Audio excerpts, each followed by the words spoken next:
แปมอ้าวเป็นทางปีน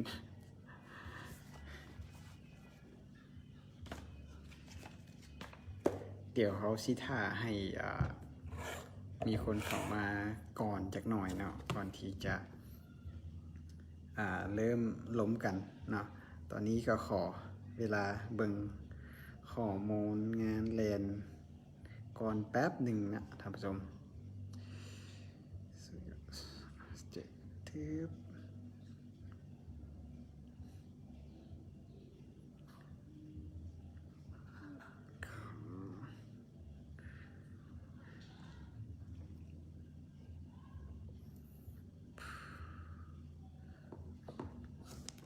โอเคสบายดีบรรดานักเรียนทุกท่านเนาะที่อาจจะเข้ามาซ่าหรือมาเบิ่งน้ำหลังก็ได้เนาะบ่ต้องถึงขั้นว่าต้องมาเบิ่ง บ่ต้องมาเบิ่งพร้อมกันเดี๋ยวนี้แต่ว่าสามารถมาเบิ่งย้อนหลังคืนได้นะว่าจริงที่ทางตุพจน์จะลมกับทุกคนหันจะมีอีหยังแน่นะเพราะว่าเดี๋ยวเราสิมาลมกันอีกวันหนึ่งนะสวัสดีบรรดานักเรียนทุกท่านเนาะที่อาจจะเข้ามาซ่าหรือมาเปิดน้ำหลังก็ได้เนาะก็ต้องถ้าแป๊บหนึ่งนะเดี๋ยวตุพจน์ขออนุญาตแชร์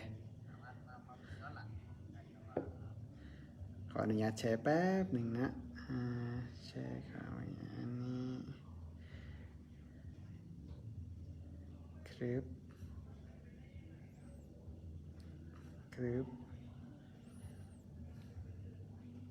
ขออนุญาตถ่ายแป๊บหนึ่งนะท่านผู้ชม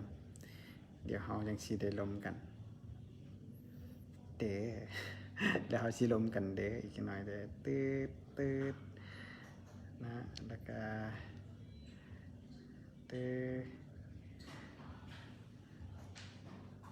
สบายดีวรรณเรศเนาะซึ่งเป็นท็อปแฟนของเพจตุพจน์เนาะสบายดีวรรณเรศนี่เท่าที่ติดตามเบิ่งการแลนของเพิ่นนี้รู้สึกว่าเพิ่นแลนมีการพัฒนาที่ดีขึ้นเนาะอันนี้ต้องขึ้นกับว่าเฮาซ่อมได้หลายส่ำใดนะเขาพยายามบอกว่าเฮาซ่อมได้ดีบ่ถ้าเฮาซ่อมเป็นประจำแน่นอนความไวระยะทางความอึดต่างๆนี่จะนำมาแน่นอนเนาะแต่อันนี้เป็นเฮ็ดหยังกะยาเนาะก็คือต้องไวต้องแท้เนาะ โอเคสบายดีตู้สบายดีไอ้ผู้เงินสบายดีน้องอามนะสบายดีโอเคเอาสิมาล้มกันก่อนแล้วกันเนาะซึ่งก่อนที่เราจะล้มกันเกี่ยวกับว่าที่ผ่านมานี้เรามีอย่างเกิดขึ้นในแต่ก่อนที่เราจะล้มกันถึงว่าทิ้งที่นักเรียนต่างๆที่อยากจะมีคำถามมีอย่างต่างๆในก่อนเราจะลงไปหาตรงนั้นทุกคนมีข่าวประชาสัมพันธ์อยากจะมาบอกให้กับบรรดานักเรียน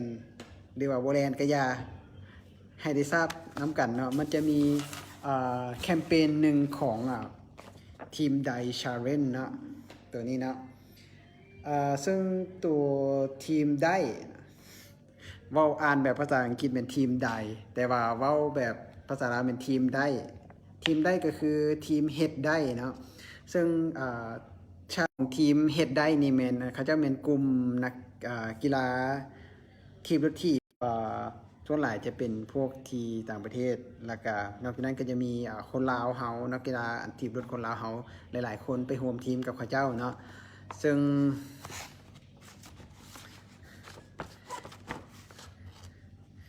งสิ่งที่ทีมได้มาเมนเขาเจ้าสิทีบออกไปในระยะทางหลายร้อยกิโลเนาะซึ่งตัวนี้เมนตามที่ได้ร่วมกับทางน้องบี้นะวันแฮนแคนดูของเขาเองเพิ่นได้เพิ่นก็ได้บอกกับตัวว่าสิ่งที่ทางทีมได้อยากจะเฮ็ดนี่แมนเพิ่นอยากจะเฮ็ดเพื่ออย่างเพื่อเป็นการระดมทุน เพื่อระดมทุนมอบไปให้แก่โรงหมอเพื่อนลาวซึ่งอยู่หลวงพระบางนั่นเองเนาะซึ่งโรงหมอตัวนี้เป็นโรงหมอของช่วยเหลือให้แก่วินปัวพญาติให้แก่เด็กน้อยผู้ที่ว่าบ่มีบ่มีเงินไขบ่มีเงินคำบ่สั้นๆในการที่ไปปัวห้องหมอดีๆหั่นห้องหมอตัวนี้มันถือว่าเป็นห้องหมอที่เป็นการเฮ็ดบริจาคเพื่อสังคมอีหลีเนาะซึ่งรายได้ทั้งหมดเนาะรายได้ทั้งหมดจากการงานทีมใดเฮ็ดได้ชาเลนจ์ตัวนี้แม่นจะถูกนำมอบให้กับห้องหมอเพื่อนลาวที่แข่งหลวงพระบางนั่นเองห้องหมอเด็กน้อยเนาะห้องหมอเด็กน้อยเพื่อนลาวซึ่งเฮาคนที่บ่ได้ไปถีบรถร่วมกับทีมได้นี่เฮาสิเฮ็ดแบบใดก็คือแชร์เลนตัวนี้เฮ็ดมาแม่นเพิ่นจะมีเป็นคูปองชิงโชคคล้ายๆซื้อหวยคล้ายๆซื้อหวยบ้านเฮาสมัยตะกี้แหละก็คือจะมีซื้อปีเนาะปีนี้ใบหนึ่งมีมูลค่า 50,000 กีบใบหนึ่งมีมูลค่า 50,000 กีบแต่ว่าถ้าหากว่าได้รางวัลจะมีอยู่รางวัลมีหลากหลายเนาะจะบ่เป็นรางวัลเงินสดแต่ว่าจะเป็นที่เป็นวัตถุเนาะซึ่งรางวัลที่1แม่นเป็นกิฟต์วอเชอร์จากโรงแรมคราวพลาซ่าเนาะวอเชอร์ตัวนี้แม่นมีมูลค่าสูงถึง $1,100 เนาะราคาสูงหลายส่วนรางวัลที่2แม่นรางวัลจะเป็นรถถีบ Mountain Bike 1 คันเนาะมูลค่า$700 สหรัฐเนาะซึ่งตัวนี้แม่นถูกให้การสนับสนุนจากโรงเรียนเวียงจันทร์คอลเลจนั่นเองเนาะรางวัลที่3แม่น iPad Retina เนาะมูลค่า$500เนาะซึ่งได้รับการสนับสนุนจากเวียงจันทร์ International School นั่นเองเนาะรางวัลที่4จะเป็นvoucher gift voucher ของ The Rock ภูผาม่านเนาะซึ่งถ้าว่าผู้ใดได้จะสามารถไปใช้ gift voucher นี้ที่ The Rock ภูผาม่านมูลค่า$80เนาะส่วนบ่แม่นละมูลค่าแม่น$120เนาะรางวัลที่4รางวัลที่5แม่น gift voucher จาก Urban Cotton เนาะซึ่งรางวัลนี้แม่นรวมมูลค่าทั้งหมด$120คือกันเนาะซึ่งได้รับการสนับสนุนจาก Urban Cotton ลาวซึ่งเป็นผลิตภัณฑ์ที่ส่งเสริมผ้าแฮนด์เมดของลาวเฮาเนาะส่วนรางวัลที่6หรือว่ารางวัลอื่นๆหันจะแม่นจะเป็นกิฟต์วอเชอร์มาจากโจมาคอฟฟี่เนาะลาวบัฟฟาโลไดอารี่ฟาร์มเนาะลาวลีฟโรสเฮาส์กิฟต์วอเชอร์จากขอบใจเด้อเนาะ The Bell Life Lao International School เนาะเบลเยียมคลับและก็สปิริตเฮาเนาะซึ่งอีหยังต่างๆแล้วนี่ถือว่าจะเป็นสิ่งที่รางวัลที่เฮาจะได้จากการซื้อหวยซื้อหวยตัวนี้เนาะใบหนึ่ง50,000 กีบแต่ว่าเงินทั้งหมดนี่แม่นบ่ได้หักค่าใช้จ่ายใดๆเนาะบ่ได้หักค่าใช้จ่ายใดๆจะถูกนำไปมอบให้แก่โรงหมอเด็กน้อยเพื่อนลาวที่แข่งหลวงพระบางนั่นเองนะซึ่งตอนนี้เพิ่นมีโปรโมชั่น ถ้าหากว่าท่านซื้อ4ใบ2ก็จะประมาณกับ4ใบก็200,000 กีบเนาะแต่ว่าเพิ่นจะให้คูปองชิงโชคหรือว่าใบหวยชิงโชคตัวนี้5ใบก็คือซื้อ200,000ได้5ใบตัวนี้ถือว่าอยากจะให้ทุกคนร่วมเฮ็ดบุญนำกันเนาะเดี๋ยวตู้พูดชีโพสต์รายละเอียดเกี่ยวกับทีมไดชาเลนจ์2020s for Lao Friends Hospital for Children ตัวนี้อีกบาทหนึ่งอยู่ในเพจของตู้พูดเนาะส่วนท่านอื่นๆอาจจะได้เห็นแล้วว่ามันมีพอบีวันแฮนด์แคนดูเฮาเราก็ได้โพสต์มาแล้วก็ขายมาหลายอย่างแล้วแหละแต่สำหรับคูปองแคมเปญตัวนี้เนาะแต่ว่ารายละเอียดเดี๋ยวตู้พูดสิเอามาลงให้อีกครั้งหนึ่งโอเคเฮาสิมาล้มกันอีกถึงเรื่องการงานแลนต่างๆที่เป็นหัวข้อที่ทางตู้พูดได้เกินไว้ก่อนล่วงหน้าก่อนที่เฮาจะมาล้มกันเนาะโอเคขอเบิ่งอันนี้ก่อนเด้อขอเบิ่งข้อมูลตัวนี้กันแป๊บหนึ่งนะครับ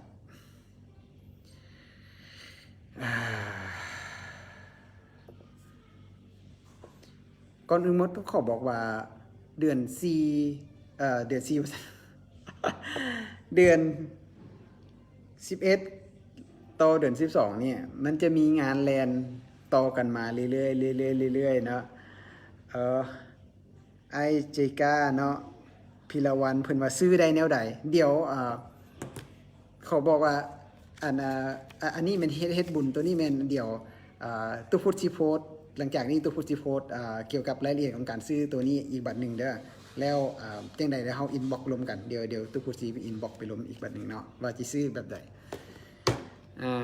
เฮาสิมาเว้าเรื่องงานแลนนะเดี๋ยวทุกคนสิขี้คร้านขี้คร้านฟังว่าตุพุทธมาหยังมาขายเครื่องบ่แม่นตุพุทธบ่ได้ขายเครื่องเด้อแต่ถ้าขายจะขายอยู่เพจส่วนตัวตุพุทธสบายดีน้องซุกเนาะสบายดีน้องซุกชิปแป๊บหนึ่งเด้ออีหยังก็เฮาสิเว้าทำอีทแม่นงาน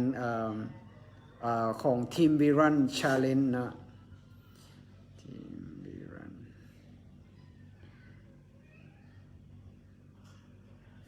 ทีม We Run Challenge 80 กิโลเนาะซึ่งจะจัดขึ้นอยู่ในวันที่28ต่อวันที่29เนาะกลางเป็นเที่ยงคืนของวันที่28ก็คือวัน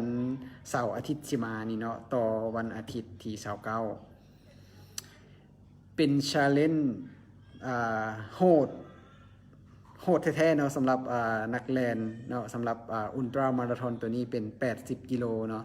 ซึ่งตู้พูดกะจริงๆก็อยากแล่นน้ำอยู่ได้80กิโลแต่ว่าพอดีแบบทางเทรลลาวรวมกับตู้พูดกะสีมีจัดทริปได้จองทริปกันก่อนล่วงหน้าแล้วว่าเฮาสิไปใส่วอเชอร์กิฟต์วอเชอร์ของเฮาที่เฮาได้จากงานแลน Run to the Rock ตอนกลางปีฮะเนาะซึ่งว่าแลนสะสมระยะทาง256กิโลเมตรจากเวียงจันทร์ไปหา The Rock ภูผาม่านแล้วเฮาจะได้คูปองไปเล่น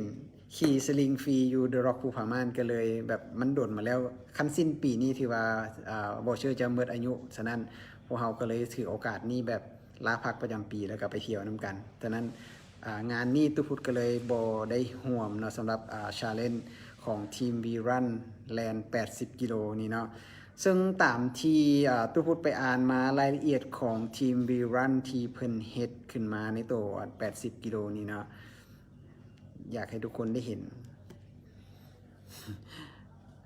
โปสเตอร์ของงานก็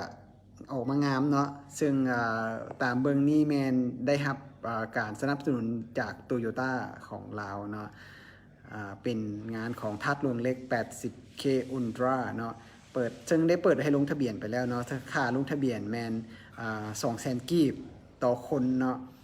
และที่สำคัญบ่แม่นว่าทุกคนสามารถเข้าไปสมัครแลนได้เนาะอันนี้ตุพุทธบอกก่อนการที่จะมาสมัครเข้าร่วมงานแลนอุลตร้ามาราธอนระดับเกิน42ขึ้นไปต้องแม่นคนที่ผ่านการแล่น42กิโลในระยะฟูลมาราธอนมาก่อนเท่านั้นเนาะจริงสามารถ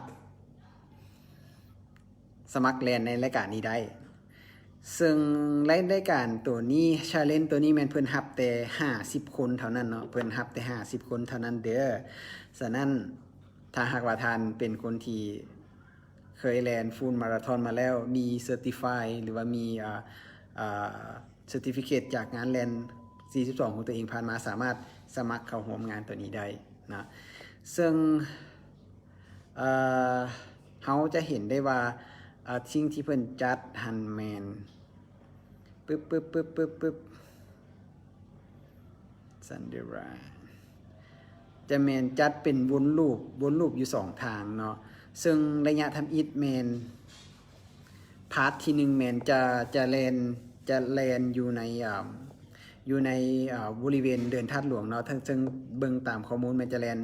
ปล่อยตัวออกจากเดินธาตุหลวงออกไปหนองสะพังเลนแล้วออกไปวงเวียนดาวแดงลงไปฮอดไฟแดงของขัวหองแสงเนาะแล้วก็วนกลับมาจนฮอดแถวห้านอาหารแหนมเนืองเนาะหันเมียงเจ้าเก่าหันเมียงเจ้าเก่าอยากกินแหนมเนืองหันเมียงเจ้าเก่าแล้วจะวนมาฮอดไฟแดงแล้วก็วนกลับคืนขึ้นมาทางธาตุหลวงคืนแล้วก็วนเข้ามาที่วงเวียนตัวนั้นแล้วก็กลับเข้ามานี้วนอยู่ตัวนี้แมน7 รอบ ให้ได้30กิโลเมตรเนาะ7รอบ30กิโลเมตรวนอยู่ในรอบตัวนี้นะให้ได้30กิโลเมตรหลังจากนั้นละแมนรอบที่7แล้วแมนต้องแลนออกจากเดินธาตุหลวงลงมาไฟ4แยกไฟแดงแล้วก็ออกมาต่อใส่ฮองแก่ต่อมาฮองแก่แล้วก็แมนแลนมาฮอดไฟแดงของพลปะเป้าไฟแดงอยู่พลปะเป้าแล้วมาฮอดไฟแดงที่ไปต่อไปดอนกอยหั่นเนาะแล้วค่อยเลี้ยวออกไปทางบาซาบีเนาะบาซาบีนั่นเองแล้วออกไปหาเส้นทางตัดใหม่ซึ่งเป็นเส้นทางตัดใหม่ตัดบึงทัดหลวงขึ้นไปกลับขึ้นไปหาบึงทัดหลวงตรงบริเวณที่ทางตัดใหม่ทัดหลวงนั้นแล้วก็จะวนอยู่ตัวนี้แมน5รอบแล้วก็มี1รอบอยู่ที่อยู่ทางในหันจะแมนให้ได้50กิโลรวมกันเป็น80กิโลตามเส้นทางตัวนี้เลยเนาะซึ่งทุกพุทธก็ได้โพสต์รายละเอียดเกี่ยวกับตัวนี้ให้ได้ทราบแล้วเนาะสำหรับเส้นทางตัวนี้ซึ่งตามที่ผู้จัดเพิ่นได้แจ้งมาแมนจะเริ่มปล่อยตัวตอน2 โมงเช้าเดือน2 โมงกลางคืนนั่นเองเนาะและจะต้องจบภายใน5 โมงแรงของมื้อต่อมาใช้เวลาทั้งหมด15 ชั่วโมงคิดดีๆเนาะก่อนที่จะลงเนาะซึ่งจะใช้เวลา15 ชั่วโมงเนาะท่านนักแล่นทั้งหลายอย่าลืมกินข้าวกินน้ำเด้อคันผู้ใดลงแล่นอันนี้ตู้พุดบ่ได้ลงตู้พุดก็เลย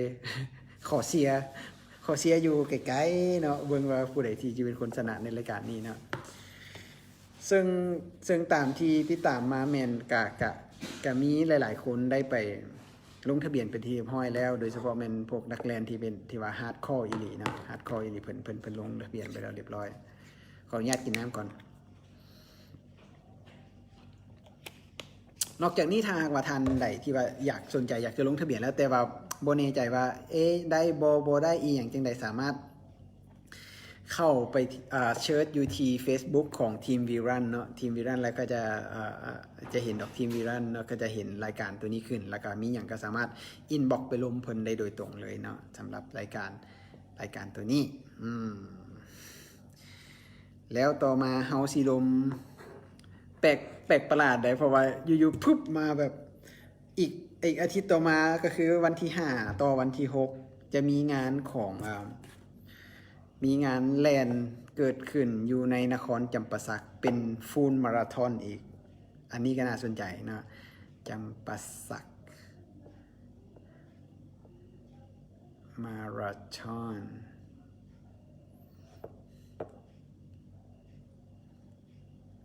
ซึ่งงานจำปาสักมาราธอนนี่ก็เป็นเพิ่นเปิดให้ลงทะเบียนก็อันนี้ก็ฮับแต่50คนแม่นบ่ฮับแต่50คนเท่านั้นเลยซึ่งบ่แน่ใจว่าถ้าหากว่านักแล่นจากเวียงจันทน์แบบพากันลงไปสมัครแล่นในงานนี้บ่ว่าเพิ่นสิฮับได้บ่ซึ่งก็ได้เปิดรับสมัครไปแล้วเนาะคนที่รู้จักกับทุกพุทธนี่ก็หลายๆคนก็บอกว่าได้ก็เขาเจ้าซีอันนั้นก็เขาเจ้าสิไปแล่นก็ แต่ตัวพูดว่ามันไกลเกินไป2คือเราต้องได้ใช้เวลาในการเดินทางอีกอาจจะบ่คุ้มเนาะแต่และที่สำคัญงานนี้เพิ่นอยากจัดเป็นงานภายในก่อนเพื่อลองทางเนาะถ้าหากว่าเฮาก็อยากจะยังจะติดตามมึงว่าถ้าหากว่าเพิ่นจัดไปแล้วผลออกมาเป็นจังได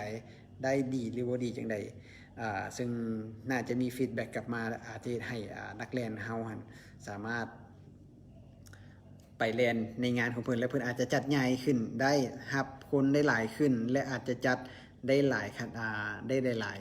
ได้ระยะว่าซั่นซะบ่แม่นสิจัดแต่ฟูลมาราธอนอาจจะเป็นฮาล์ฟมาราธอน21กิโลมินิมาราธอน10กิโลแล้วก็ทางฟันรัน5กิโลพร้อมนะลาวดีอยากไปแลนนำเด้แต่ขาลูกน้อยถ่ายลูกน้องใหญ่ก่อนเด้อ ถ่ายแล้วอยู่ได้ไปเป็นเองแล้วค่อยออกมาแลนก็บ่ซ่าเกินไปเนาะลงทะเบียนบ่ทันตุพุทธ ไสยศรลงทะเบียนงานไหนงานจำปาสักแม่นเพราะว่าเพิ่นรับจำนวนจำกัดอีหลีเนาะ50 คนเท่านั้นฉะนั้นจะเห็นว่ามันจำกัดค่อนข้างว่าจำกัดอีหลีค่อนข้างว่าจำกัดฉะนั้นถ้าคนที่ลงบ่ทันก็ถือว่าจ๋าวนอกจากว่าจะไปขอห้องผู้จัดเนาะขอห้องแน่รับข่อยแน่ข่อยสิไปแล่น สงสัยเขาจะย่านว่าย่านว่าไสยศรนี่เพิ่นสิไปล่ารางวัลของเพิ่นก็เลยตัดออกก่อนว่าเต็มแล้วอีกคิวมื้ออื่นแล่น5 กิโลบ่ไปว่าอ้ายมื้ออื่นทุกพุธมีนัดกับลูกๆที่ไปซ่อมไตรกีฬาก็เลยขอยกเลิกการแลนลองรันเนาะแต่ทุกพุธจะสิไปแลนแบบอื่นให้นะสิแลนทุกพุธก็ซ่อมอยู่ได้แต่บ่แม่นว่าบ่ซ่อมเนาะก็ซ่อมเท่าที่ซ่อมได้แต่ว่าทุกพุธจะซ่อมอันละเล็กอันละน้อยเพื่อเสริมสร้างให้แบบร่างกายเฮาฟิตอยู่ตลอดเวลาประมาณนี้เสียนะถึงว่าเฮาบ่ได้ซ่อมลองรันแต่ว่าเฮาซ่อมอันอื่นมันก็สามารถมาทดแทนกันได้เสียเด้เนาะสำหรับงานของจำปาสักมาราธอนวันที่5ต่อวันที่6นั่นกะสิติดตามเบิ่งเนาะว่าผู้ใดสิเป็นคนชนะเฮ็ดเวลาได้ดีเท่าใดอีหยังจังใดเดี๋ยวทุกคนสินำมาอัปเดตให้ทุกคนได้รับทราบอีกทีนึงเนาะต่อมาอัปเดตงานของPhoton Half Marathon 2020 เนาะงานตัวนี้ก็ถือว่าได้ปิดรับสมัครไปเมื่อวานนี้แล้วเนาะซึ่งตามลมกับทางผู้จัดมาน้อยหนึ่งได้ลมกับเพิ่นน้อยหนึ่งเพิ่นก็มาเล่าให้ฟังว่าตอนนี้มีคนสมัครเข้าร่วมงานหลายกว่า 4,000 คนถือว่าเต็มเนาะเพราะว่าเพิ่นบ่ได้คิดว่าเพิ่นบ่ได้คิดว่าสิมีคนร่วมสนับสนุนหรือว่าร่วมเข้ารายการแข่งขันนี้หลายเกินเพราะว่าทำอิฐเพิ่นจัดเพิ่นคาดคะเนเพียงแค่ 3,000 คนแต่ว่า 3,000 คนมันเต็มเนาะเต็มแล้วฉะนั้นเพิ่นก็เลยต้องได้ขยายจำนวนคนให้สามารถสมัครเข้าร่วมได้ทั้งหมด 4,000 คนก็ตามล้มมานี่ก็ถือว่าคนที่เข้าร่วมงานนี้มันเต็ม 4,000 คนแน่นอนฉะนั้นงานวันที่13 เดือน 12 นี้น่าจะเป็นงานอีกอย่างที่ว่าคนหลาย 4,000 คนหลายเนาะไสยศรช่วงนี้เงินหมดเลยต้องไปหารายได้ปื้อขอให้ได้เด้อลองล้มเบิ่งบ่ซั่นก็ไปขอซื้อบีฟเขาเจ้าเด้อขายต่อให้ค่อยได้บ่ค่อยสิไปแลนเพื่อเอารางวัลแต่ว่าทุกพุธบ่ได้ไปเข้าไปเบิ่งว่ามีเงินรางวัลเท่าใดเด้อสำหรับงานฟูลมาราธอนอยู่จำปาสักเนาะไอฟูเงินมื้ออื่นสิซ้อม25 กิโลยังประเมินทางไกลอยู่เพราะมื้อเช้านี้แล่นซะ2 กิโลแล้วโอ้กะเบาๆไอฟูเงินนี่ก็เป็นหนึ่งในคนที่ว่าตุพุทธติดตามอยู่ได้เพราะว่าเพิ่นเป็นคนอายุเพิ่นหลายก็ตุพุทธว่าซั่นซะแต่เพิ่นแล่นได้ดีแล้วก็มีการพัฒนาการที่ไวเนาะเพราะว่าเพิ่นมีวินัยในการซ้อมว่าซั่นซะในการซ้อมเป็นประจำแล้วก็แล่นเป็นประจำเฮ็ดให้พัฒนาการในการแล่นของไอ้ผู้เงินนี่คือว่าดีอยู่ในเกณฑ์ดีเลยถ้าหากว่าเว้าถึงว่าแบบอายุสำนั้นแล้วแต่สามารถแล่นได้สำนี้นะถือว่าสุดยอดอีหลีเนาะสำหรับไอ้ผู้เงินสบายดีเปิ้นสบายดีตัวสบายดีคือกันเนาะเปิ้นก็เป็นนักกีฬาที่แบบพัฒนาได้ไวคือกันเนาะหนึ่งด้วยสรีระของร่างกายหนึ่งด้วยเขาเรียกว่า physical ทางด้านร่างกายนี่ที่ว่าเหมาะสมในการเล่นเฮ็ดให้เปิ้นนี่เก่งแล้วก็พัฒนาขึ้นได้ไวอีหลีนะสหายกุมภาขอบใจหลายๆมากดไลค์ให้เด้อขอบใจหลายๆนะโอเคแล้วสำหรับสิ่งที่ตุพุทธมองเบิ่งว่าในงานเวียงจันทร์โฟตอนมาราธอนนี้สิ่งที่เดือดก็หมู่แม่นระยะ5 กิโล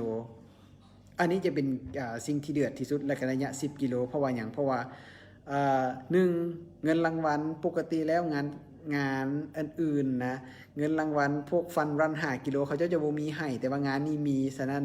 แล้วก็รู้สึกว่าถ้าจื้อบ่ผิดแม่นที่1มันจะได้ 500,000 โอเวอร์ออลของ5 กิโลจะได้ 500,000 ว้าวเงินหลาย ทำอีตุพุทธก็ยังคือว่าโอ้สิจะแลนสปินเอาอัน5กิโลนี่บ่เพิ่นแต่ว่าบ่เบิ่งแล้วโอ้คนลงทะเบียน5กิโลโอ้โหมีแต่แบบวัยรุ่นคนแลนไวคนแลนเก่งที่แบบมาสปินจังซี่ตุพุทธบ่ทันแน่นอน ฉะนั้นตุพุทธก็เลยต้องถอนตัวไป10กิโลเนาะตุพุทธก็เลยถอนตัวไป10กิโลกุมภาถามว่าอยากแลน21กิโลมีหัวลากบ่ขอเพจ730มีแน่นอนเนาะมีเพเชอร์ของแต่ละงานนี้ซึ่งตุพุทธก็ได้ร่วมกับทางผู้จัดเพิ่นในการซอกหาเพเชอร์ของงานโฟตอนมาราธอนให้เพิ่นซึ่งว่าเพเชอร์แล้วนี่แหละจะเป็นคนพาจบสบายดีคำล่าเนาะจากสวรรณเขตเนาะโอ้ยขอโทษเบาพีดคำล่าบริเวณจากสวรรณเขตคำล่ามันอยู่นครหลวงขอโทษหลายๆนะจึงและตัวติ่งในงานโฟตอนมาราธอนตุพุดเบิงไว้หมดแล้วเนาะตัวติ่งงานนี้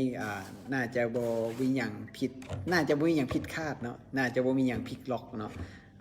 ย่าธรรมวงศ์เนาะซึ่งเป็นนักกีฬาทีมชาตินี่เพิ่นก็ลง21ระยะ21กิโลตุพุดคือว่าเราจะต้องชนะเลิศในงานนี้แน่นอนและที่2ที่เบิ่งมาพลาดบ่ได้ระหว่าง2คนเนาะซึ่งตุพุดกำลังเบิ่งอยู่ในตอนนี้ก็เป็นน้องฮานแล้วก็น้องแก้วเนาะน้องแก้วซึ่งเป็นนักกีฬาถึงเป็นแพทย์อยู่กองทัพแต่ว่าเพิ่นหันมาเล่นกีฬาในการแล่นนี้ถือว่าที่ว่าจบในงานเวียงจันทร์อุลตร้า60กิโลวังแล้วที่ผ่านมานี่เพิ่นก็จบอยู่ในอันดับที่2แล้วก็ฮานซึ่งจบอยู่ในอันดับที่1 2คนนี้น่าจะกินกันบ่ลงน่าจะแลนแบบเดียวกันเพจเดียวกันความไว้แบบเดียวกันเนาะฉะนั้นต้องพูดว่า2คนนี้บ่ผู้ใดกับผู้หนึ่งมีการสปินกันกินอยู่หน้าเส้นแน่นอนเนาะสำหรับแก้วกับน้องฮานและผู้ต่อมาที่เบิ่งพลาดบ่ได้เนาะสำหรับตัวพูดมานี่ก็คิดว่าปีวัตชิน่าจะมาเข้าในอันดับต้นๆคือกันเนาะสำหรับปีตัวพูดมั่นใจว่าปีน่าจะเฮ็ดทำลายสถิติอันใดอันหนึ่งของหรือทำลายสถิติของตัวเองได้สำหรับงานนี้เนาะในระยะ21กิโลเมตรมณีสินเนาะเจริญพร10กิโลเด้อขอให้ประสบความสำเร็จเด้อขอให้ได้คันรางวัลกลับมาสู้ๆ สำหรับตุพุดเองในงานของโฟตอนมาราธอนตุพุดก็ลงไปทีเฮมห้อยแล้วแหละแต่ก็บ่ได้หวังอย่างเนาะแต่ก็จะพยายามแลนแบบในแบบของตัวเองนะให้จบแบบบ่เจ็บเพราะว่าอาทิตย์ต่อมาเฮาสิไปแลนฟูลมาราธอนอยู่งานเวียงจันทร์มาราธอนฉะนั้นตุพุดจะพยายามแลนแบบ play safe ให้ตัวเองนะแบบเบิ่งว่าเฮาควรจะแลนเพื่อป้องกัน1คือป้องกันอาการบาดเจ็บ2คือเฮาบ่อยากจะใช้แรงหลายเกินไปฉะนั้นตุพุดจะ play safe อยู่ในส่วนของโฟตอนมาราธอนฉะนั้นจบก็จะจบแบบซ่อมมาแบบไหนก็จะน่าจะจบประมาณนั้นเนาะจะน่าจะบ่มีอย่างแปลกประหลาดส่วนว่าสิได้หวังอันดับทีนั้นนี่บ่อันนี้ตัวพูดก็บ่ได้หวังเนาะสำหรับงานโฟตอนมาราธอนก็คิดแต่ว่าแล่นให้จบแล้วก็แล้วบ่ได้หวังสิ่งที่ตัวพูดหวังแม่นงานเวียงจันทร์มาราธอนตัวงานของอีกอาทิตย์นึงในวันที่20เดือน12หั่นเนาะเพราะว่าตัวพุดลงหมายมั่นปั้นมือว่าลงในระยะ42กิโลตัวนั้นก็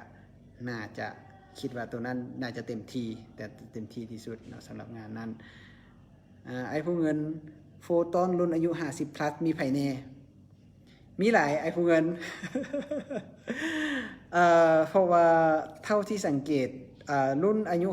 50ขึ้นเนาะโดยเฉพาะแม่นนักแลนรุ่นอ้ายๆอยู่ในสมาคมแลนเดินทัดหลวงเขาเจ้าแลนเก่งอีหลีเนาะสำหรับเขาเจ้าแลนได้อีกฉะนั้นก็บ่ประมาทเนาะแต่ว่าไอ้ผู้เงินให้ตู้พูดให้เครดิตไปโลดว่าไอ้ผู้เงินน่าจะเอาขันรางวัลอันใดอันหนึ่งกลับบ้านแน่นอนในงานโฟตอน งานโฟตอนแลนด์เซฟจักชั่วโมงครึ่งสำหรับเสียสอนก็คันชั่วโมงครึ่ง21กิโล1ชั่วโมง30 มีสิทธิ์ได้มีสิทธิ์ได้ขันรางวัลรุ่นอายุแน่นอนเนาะสำหรับถ้าหาเฮ็ดได้1ชั่วโมงครึ่งสำหรับรุ่น21กิโลได้แต่ถ้ารุ่น10กิโลนี่น่าจะบ่ได้ เออน้องมณีศิลป์มานาศิลป์ขอโทษน้องมานาศิลป์บอกว่าบ่ได้คาดหวังหยังได้แลนคู่กับพลหักก็พอแล้วโอ้อันนี้ดีเนาะขอให้เขาจะบอกว่าหักไผ่ให้พานำคนหักเฮานั้นน่ะมาโฮมออกกำลังกายได้มาโฮมเฮ็ดกิจกรรมอีหยังที่แบบมันเสริมสร้างสุขภาพจิตเสริมสร้างสุขภาพกายให้ทุกคนได้ใช้เวลาโฮมกันอันนี้เชื่อว่าจะเป็นการดีเนาะให้พยายามมันจะเป็นการกระชับความสัมพันธ์ระหว่างความรู้สึกที่มีดีต่อกันแล้วมันจะดียิ่งขึ้นไปเนาะอันนี้อย่าลืมนำไปปฏิบัติเด้อออกมาแลนเมื่อใดอย่าลืมลากคนหักกันมาแลนนำ บ่เป็นว่าจะเป็นแต่คนหักเด้อพ่อแม่พี่น้องเฮาอ้ายน้องลูกหลานสิเนาะ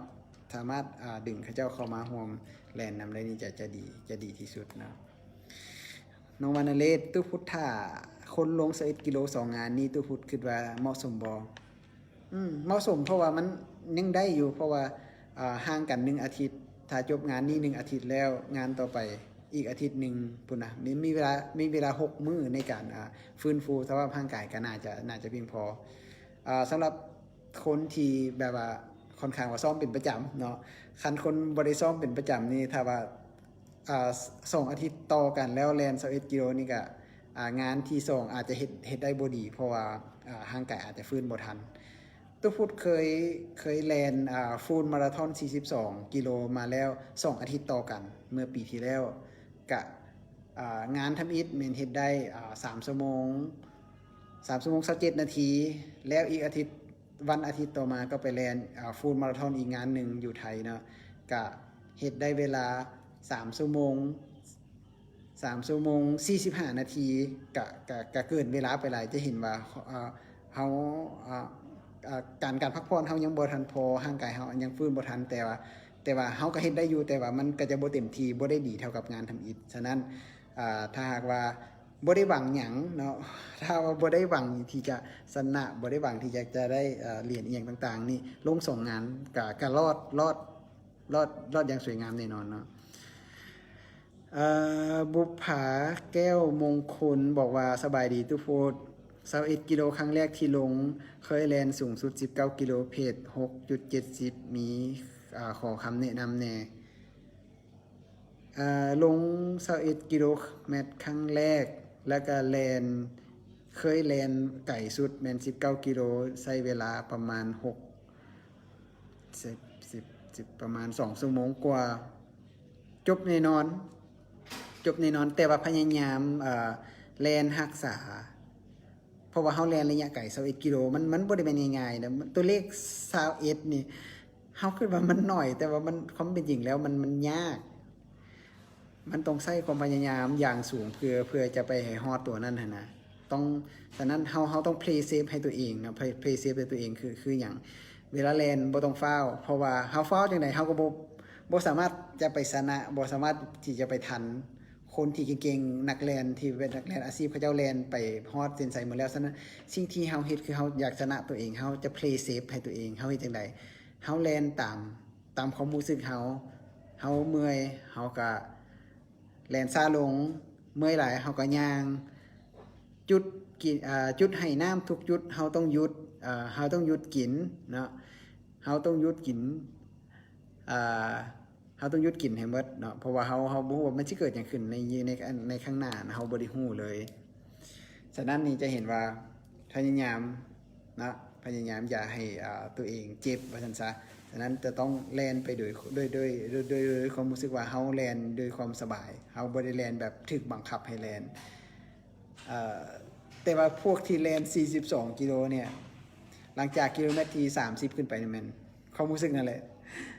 ถูกบังคับให้แลนถูกบังคับให้ไปฮอดเส้นชัยอันนี้นะอันนี้มันความรู้สึกมันมาทางนั้นนะน้องวรรณเลศบอกว่าเฮาขอแต่จบซะสั้น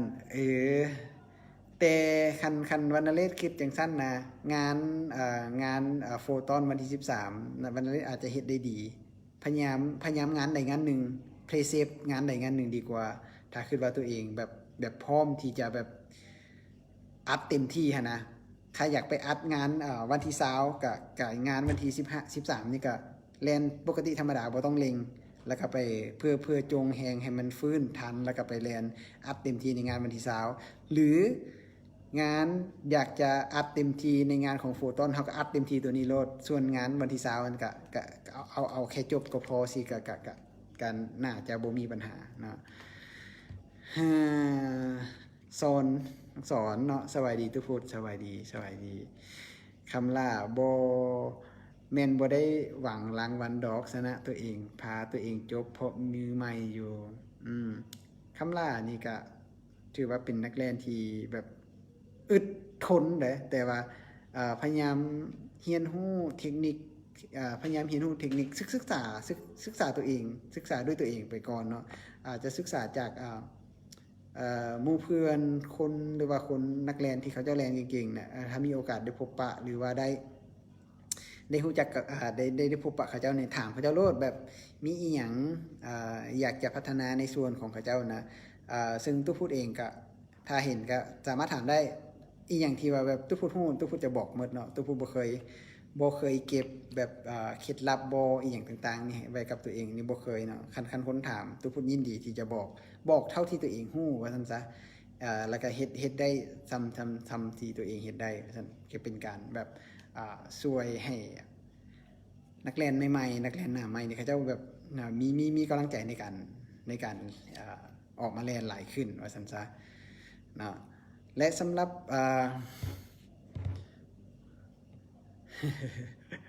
ตู้ฟูดให้คำแนะนำในการกะเกี่ยมก่อนแลนลืมเว้าตัวนี้เรื่องนี้ค่อนข้างสำคัญในการกะเกี่ยมก่อนมือแลน2 มื้อก่อนสิฮอดมื้องานแท้อยากจะให้ทุกคนต้องหยุดเนาะหยุดซ่อมเลยถ้าหากว่าอดบ่ได้เพราะว่าต้องซ่อมทุกมื้ออดบ่ได้ก็อยากจะไปเดินกีฬาบ่อยากจะไปเดินธาตุหลวงบ่ไปล้มหมู่ล้มครูอันนั้นไปได้แต่ว่าบ่ต้องแล่นเนาะทุกพุทธจะหยุดเลยตัวอย่างว่าเฮาปล่อยตัวในคืนของวันเสาร์ต่อเที่ยงคืนวันเสาร์ต่อวันอาทิตย์แม่นบ่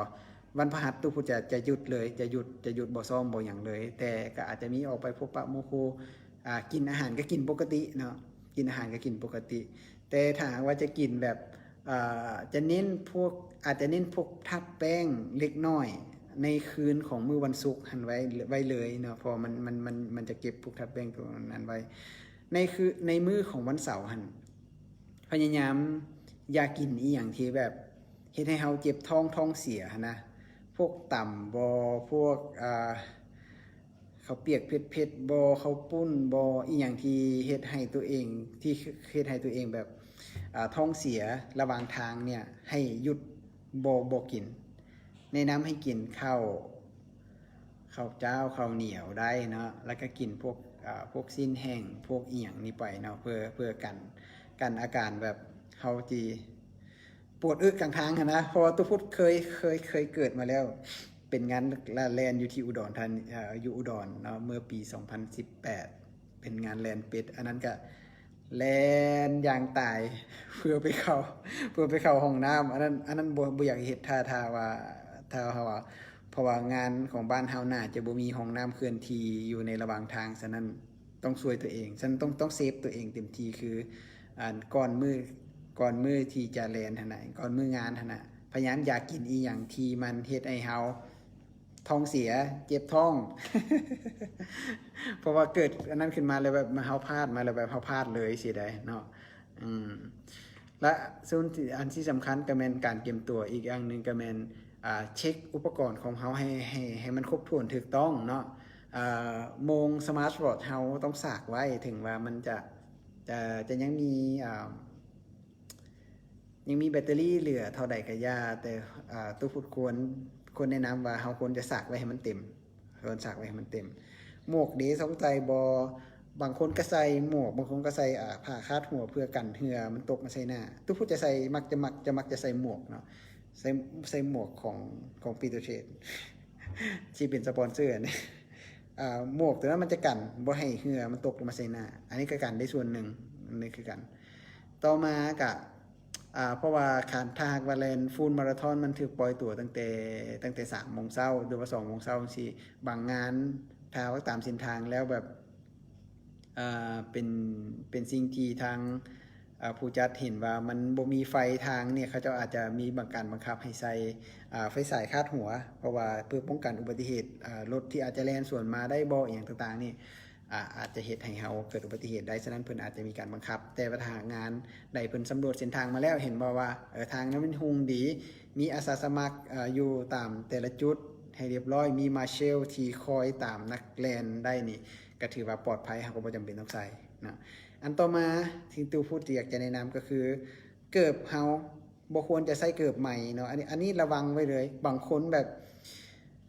ซ่อมมาก็ใส่แต่เกิบเก่าแต่ว่าฮอดมือสิแข่งแล้วโอ้ข่อยต้องไปซื้อเกิบใหม่มาเพื่อมาจัดในงานแข่งนี้โดยเฉพาะอันนี้ตู้พูดแนะนำว่าอย่าเฮ็ดอย่าใส่เกิบใหม่ลงในการแข่งขันเพราะว่าหยังเพราะว่าเกิบใหม่เฮาตีนเฮากับเกิบมันยังบ่ได้เคยมันยังเคยลึงเคยกัน มันยังบ่ลึงเคยกันมันยังบ่ได้มาใส่ตีนเฮาอาจจะบ่รับรู้เกิบไม่อาจจะหัดส่วนเกินไปหน้าเกิบอาจจะแคบเกินไปบ่ถือกับตีนเฮาทรงของตีนเฮาอีหยังต่างๆเนี่ยมันจะเกิดเหตุให้เฮาแบบเจ็บละล่าสุดท้ายเฮาอาจจะบ่จบในงานได้ฉะนั้นถ้าหากจะใส่เกิบใหม่แนะนำเลยบอกว่าเฮาต้องใส่ซ่อมมันก่อนอย่างน้อยก่อนงานนั่นก่อนอย่างน้อยล่วงหน้าจัก2 อาทิตย์เพราะว่าเฮาใส่ไปแล้วเฮาจะฮู้เลยแล้วตีนเฮามันจะฮู้จักว่าค่อยใส่เกิบแบบนี้มันทรงแบบนี้มันหัดแบบนี้เพราะว่าเฮาใส่ซ่อมไปแล้วเฮาจะฮู้ว่าเกิบแต่ละคู่มันต่างกันตัวพุทธก็มีเกิบหลายๆคู่อยู่แต่ว่าแต่ละคู่ที่ใส่ก็จะใส่ต่างกันแบบว่าตอนแข่งตัวพุทธก็จะมักจะใส่ซูมไฟ3ที่แบบว่าดีที่สุดเท่าที่ตัวพุทธซื้อได้ว่าซั่นซะ เนาะส่วนตอนซ่อมก็มีหลายๆคู่ว่าจะเป็นชักโคนี่มีทางฮกก้ามีทางเอซิกแล้วก็มีทางไนกี้ที่เป็นเกือบซ่อมของตู้พุทธอันนี้ตู้พุทธจะเอาไว้ซ่อมโดยเฉพาะพวกนี้ก็จะแต่ว่าก็จะเลือกอีกได้ว่ามื้อที่เฮาแล่นแค่5 กิโลแล้วแล่นสปินมื้อที่เฮาซ่อม5 กิโลแต่เฮาแล่นไว้เฮาต้องใส่เกือบอันนี้มื้อไหนที่เฮาซ่อมบ่ไว้หลายแต่เฮาอยากจะเพิ่มระยะเป็น10 กิโลเฮาต้องใส่เกือบคู่นี้อันนี้ตู้พุทธจะวางแผนให้เกือบแต่ละคู่เพราะว่าเฮาใส่มาเฮาฮู้แล้วว่าตัวใดมันซัพพอร์ตแบบใดสินะก็อย่างน้อยก็อยากถ้าเป็นนักแลนแท้ๆนะอย่างน้อยต้องมีเกือบจัก3 คู่ซะต้องมีคู่นึงที่ดีๆเนาะอันนี้อยากให้มีคู่นึงที่ว่าดีๆเลยก็คือราคาอาจจะแพงแน่เฮาอาจจะกัดฟันซื้อมัน เมนเฮาต้องมีคู่ที่ดีๆคู่นึงไว้เพื่อแบบแข่งโดยเฉพาะไว้คือเพื่อแข่งโดยเฉพาะซ่อมนี่อาจจะเอามาใส่เล็กๆน้อยๆแต่อย่าเอามาใส่หลายเพราะมันราคาแพงคือซูมไฟล์ของตู้พุทธก็เอามาไว้ดนตู้พุทธจะเอามาไว้ซ่อมแต่ว่าตัวหลายจะเอาไว้แข่งในงานเท่านั้นเนาะแล้วจะเก็บรักษามันไว้ให้ดี วรรณเลศบอกว่าถามว่าเอาถงน้ำไปบ่ตู้พุทธเท่าที่เบิ่งตามมาตรฐานเนี่ยเฮาฮู้ตัวเองบ่ว่าเฮาแล่นจักกิโลแล้วเฮาต้องการดื่มน้ำอันนี้ต้องประเมินตัวเองก่อนแต่ถ้าหากแม่นในงานแข่งขันแท้ๆแม่นเขาเจ้าจะมีจุดให้น้ำอยู่ทุกๆถ้าเป็น international standard มันต้องทุกๆ2 กิโลจะมีจุดให้น้ำ1 จุดเนาะแต่เท่าที่ไปอ่านมาถ้าเป็นงานของเวียงจันทร์มาราธอนตัวงานวันที่20หันน่าจะเป็น international ฉะนั้นทุกๆ2 กิโลน่าจะมีเพราะว่าเขาจะเคยจัดมาแล้วเมื่อปี2019ที่ผ่านมาแม่นมีเนาะทุกๆ2 กิโลจะมีจุดให้น้ำฉะนั้นบ่จำเป็นเอาน้ำเนาะบ่จำเป็นต้องถือเปน้ำแต่ถ้ามันงานของโฟตอนมาราธอน21 กิโลนี้ตู้พุทธยังบ่เห็นเส้นทางแล้วก็จุดที่เพิ่นให้น้ำเทื่อฉะนั้นก็ลองติดตามเบิ่งเนาะ แต่ถ้าหากว่าเฮาเป็นคนที่แลน5กิโลแล้วเฮาจึงรู้สึกว่าจะต้องกินน้ำเทื่อนึงนะก็น่าจะบ่มีปัญหาเพราะว่าผู้จัดน่าจะบ่เกินแบบ3กิโลทุก3กิโลหรือทุก4กิโลน่าจะมีจุดนึงแต่ถ้าหากว่าเพิ่นประกาศบอกว่าทุกๆ10กิโลข่อยจึงมีจุดให้น้ำเด้ออันนั้นหันจำเป็นต้องได้มีเปน้ำแน่นอนเนาะโอเคและอีกอันนึงที่อยากจะแนะนำแม่นในส่วนของการกะเกียมในมือแข่งก็แม่นพวกเสื้อผ้าที่เขาจะใส่แลนแล้วก็ส่งที่เขาจะใส่ธงตีนก็ควรจะเป็นธงตีนเก่าเนาะบ่ควรจะเป็นธงตีนใหม่ธงตีนเก่าที่เขาใส่แหละเคยใส่แต่ธงตีนเก่าแต่ว่าต้องซักเด้อ ธงตีนเก่าแต่ต้องซักเพราะว่ามันจะกระชับตีนเฮาได้ดีกว่า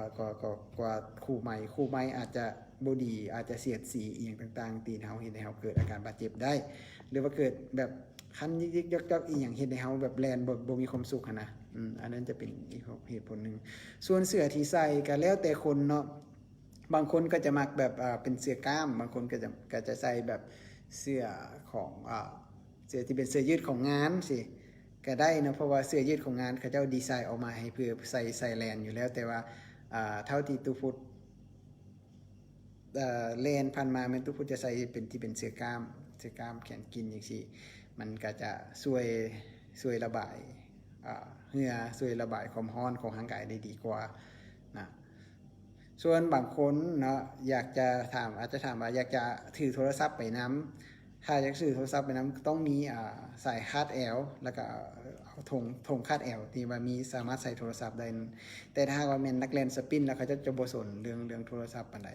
แต่ถ้าว่าเป็นแลนระยะ42กิโลนี่น่าควรจะมีโทรศัพท์ติดตัวเพราะว่าบ่แน่ใจว่าในการในระหว่างการเรียนเราอาจจะเกิดอุบัติเหตุขาปั้นบ่อีหยังบ่มีคนมาเห็นบ่อีหยังต่างๆนี่เราสามารถมีโทรศัพท์โทรกลับมาหาทั้งผู้จัดหรือว่าทางโทรหาหมู่หาครูให้มารับเอาแน่สิ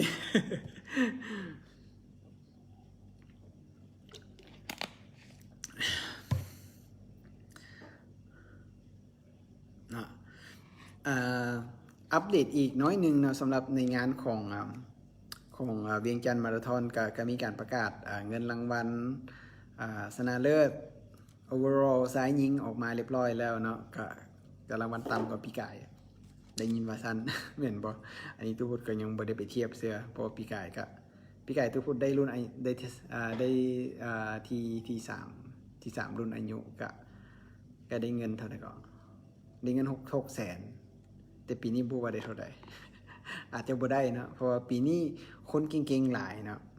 มีนักกีฬาสมัครเล่นแลนสมัครเล่นนี่มีขึ้นมาหลายแล้วเขาเจ้าก็อาจจะเป็นย้อนเขาจะมีพรสวรรค์1คือมีพรสวรรค์2คือ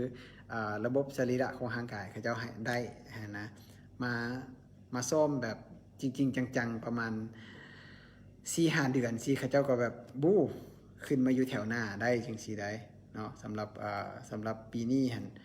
อาจจะมีม้ามืด อาจตุพูดเห็นนะว่าน่าจะมีม้ามืดเข้าเซ็นใส่หรือว่ามาแสดงตัวในงานนี้แน่นอนซึ่งตุพูดจะติดตามว่ามันเป็นยังไงอีกทีหนึ่ง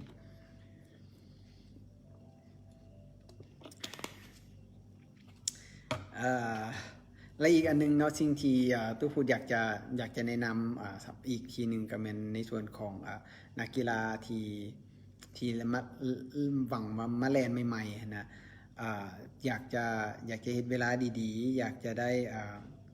อันดับที่อยู่ในงานแข่งขันเนี่ยอยากจะให้ตั้งใจซ้อมเนาะแต่ว่าบ่แม่นซ้อมแบบเอาเป็นเอาตาย เพราะว่า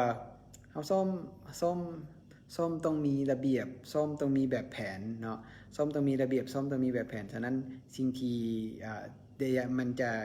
เกิดขึ้นได้ในระหว่างการแข่งก่อนมือการแข่งขันนั้นฉะนั้นเราต้อง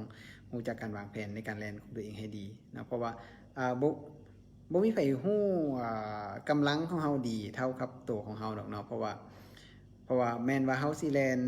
ได้ส่ำใดแล่นไกลส่ำใดอีหยังต่างๆนี่เฮา เพราะว่าเฮาแลนไปแล้วเฮาสามารถประเมินตัวของเฮาเองได้จังซี่นะฉะนั้นอยากจะให้ทุกคนนั้นประเมินตัวเองเพื่อบ่อยากให้แบบมีเกิดอาการบาดเจ็บในระหว่างการแข่งขันหรือว่าในระหว่างการซ้อมนะเพราะว่าถ้าเกิดอันนี้ขึ้นมาเกิดอาการบาดเจ็บขึ้นมาแล้วเฮาจะท้อแล้วเฮาจะเมื่อยกับมันเลยฉะนั้นเฮาอาจจะบ่อยากจะแล่นต่อไปอีกเสียนะตัวผมบ่อยากให้มีเรื่องแบบนี้มันเกิดขึ้นเนาะฉะนั้นจะเป็นคำแนะนำที่ดีอีกทางหนึ่งหลายๆคนก็เข้ามาถามว่าแต่ละอาทิตย์มีการออกแลนยาวบ่อันนี้มีเนาะติดตามได้เนาะเพราะว่าผู้จัดแต่ละผู้จัดเขาเจ้าก็อยากจะสร้างความเข้มแข็งสร้างความมั่นใจให้นักแลนหน้าใหม่เนี่ยอยากจะให้เขาเจ้าได้จบในงานแลนของตัวเองแบบสวยงามแบบบ่เจ็บบ่ปวดนะเขาเจ้าก็มีการจัดการเขามาแลนรองรันขึ้นมาหลายๆในโดยเฉพาะเป็นท้ายอาทิตย์โดยเฉพาะเป็นทุกๆวันอาทิตย์เนาะคือมื้ออื่นเช้านี้ก็จะมีหลายกลุ่มที่ออกแลนยาวเนาะซึ่งโดยเฉพาะก็มีทางกลุ่มของรันลาวซึ่งเป็นกลุ่มของที่จัดเวียงจันทร์มาราธอนวันที่20หั่นเขาเจ้าก็ออกรู้สึกว่าเขาจะออกแลน30กิโลสำหรับมื้ออื่นเช้านี้ก็จะมีการเต้าโฮมกันที่เดินทัดหลวงก่อนที่จะออกแลนเวลาประมาณ 3:30 หา 4 โมงฉะนั้นผู้ใดบางอยากจะไปโฮมกับเพิ่นก็สามารถเข้าไปแลนกับเพิ่นได้เนาะมีคนเบิ่งแลนหลายๆคนเฮาจะรู้สึกดีเพราะว่าเขาเจ้าจะเป็นตัวเขาว่าเพชเชอร์ช่วยให้เฮาแบบกระตุ้นเฮานะทั้งเฮาเมื่อยแต่ว่ายังมีคนแลนนำเฮาไปตลอดสินะเฮ็ดให้เฮาแบบเฮาสามารถก้าวต่อไปได้อีกอย่างต่างๆสิอันนี้ก็เป็นหนึ่งในเคล็ดลับที่เฮาอยากจะแนะนำเนาะซ้อมต้องมีหมู่หลายๆคนเพราะว่าบางทีซ้อมคนเดียวแล่นไปโอ้เมื่อยเซาแบบ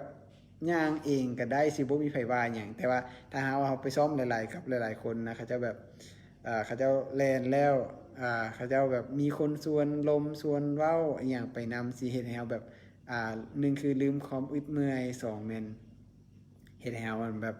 สามารถแบบก้าวไปกับเขาเจ้าจนจบได้อีหยังซี่นะมันจะดีกว่าที่เฮาซ้อมคนเดียวนะตุพุทธก็มักไปซ้อมกับโมคือกันแต่ว่ามื้ออื่นนี้ตุพุทธบ่ได้ซ้อมตุพุทธจะซ้อมแลนแต่ว่าตุพุทธจะซ้อมไตรกีฬาซึ่งจะมีการลอยน้ำ750ถึง800เมตรแล้วก็จะไปถีบรถ20กิโลแล้วก็ตามด้วยแลน5กิโลจบแล้วก็มีการ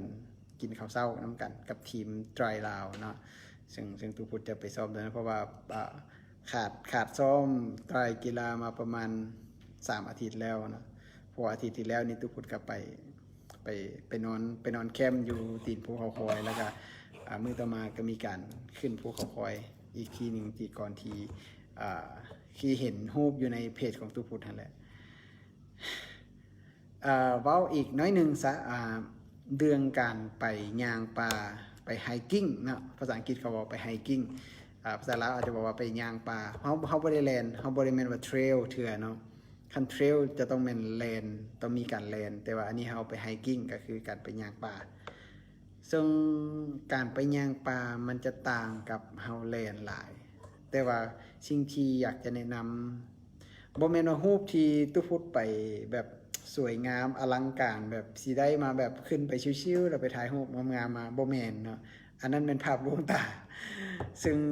สิ่งที่มันเกิดขึ้นระหว่างทางมันแม่นเฮาต้องได้ใช้เหือแหงความอดทน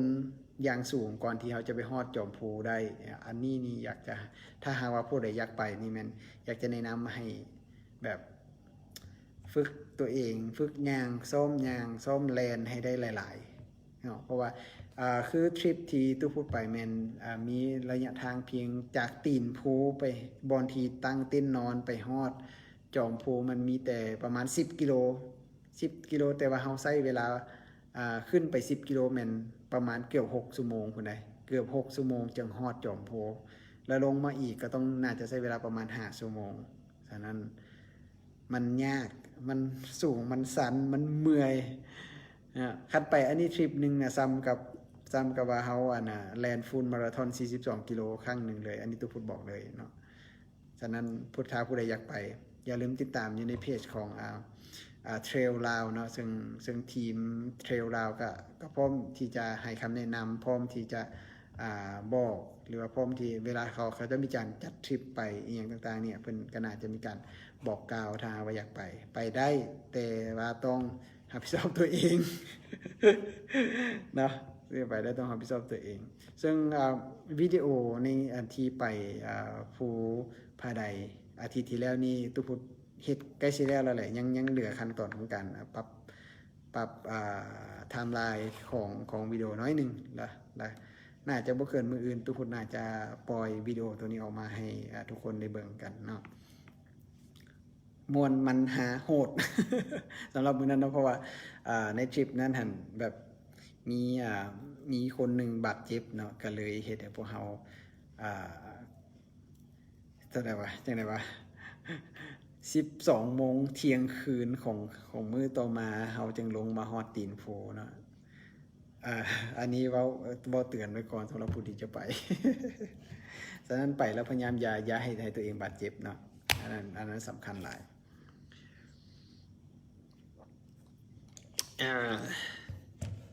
กะมื้อนี้กะสีลมประมาณนี้นะเฮาลมกันมาชั่วโมงนึงละกะตุฟุตก็ฝอยมาเนาะฝอยตามที่หัวข้อที่เราได้ตกลงกันนั่นแหละกะสิ่งที่ตุฟุตอยากจะเห็นก็คืออยากจะเห็นทั้งทุกคนที่หันออกมาแลนหันออกกำลังกายนี่ได้มีความสุขกันกับการแลนว่าซั่นซะเพราะว่าตุฟุตก็ยังเฮียนแลนอยู่ทุกมื้อนี้ยังเฮียนแลนอยู่ตุฟุตบ่ได้เก่งมาแต่ไสเนาะก็เฮียนแลนกับทุกๆคนเฮียนแลนกับคนรุ่นน้องรุ่นอ้ายรุ่นเอื้อยเอียงต่างๆนี่ทุกคน